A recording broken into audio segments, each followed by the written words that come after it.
আসসালামু আলাইকুম। আমরা আগে আব্দুর রহমানের কথাগুলো শুনবো ইনশাআল্লাহ। আপনারা বলছেন বিচার ব্যবস্থা সংশোধন করতে হবে।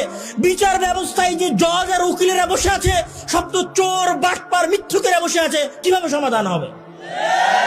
তাহলে ওই জায়গায় এমন সন্তানকে পাঠাতে হবে যে তার বাপকে দেখেছে, যে আমার বাপ মাঠে কাজ করেছে আর আমার বাপ আমাকে দ্বীনের শিক্ষা দিয়েছে যে মরে গেলেও সত্য বলতে হবে, মরে গেলেও ন্যায় প্রতিষ্ঠা করতে হবে, মরে গেলেও আদল প্রতিষ্ঠা করতে হবে, মরে গেলেও ইনসাফ প্রতিষ্ঠা করতে হবে, আমার শত্রুর সাথে হলেও আমাকে ইনসাফ করতে হবে।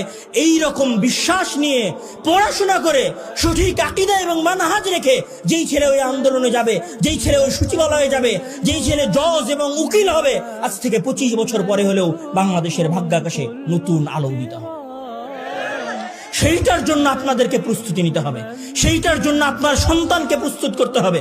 এই যে আজকে এই জালসায় এতগুলো মানুষ এসেছেন, এতগুলো মানুষের মাঝে জালসা হবে না? জালসার পরে নাসিম ভাই অনেক কষ্ট করে প্রোগ্রাম করেছে, অনেক টাকা পয়সা এটার পেছনে খরচ করেছে।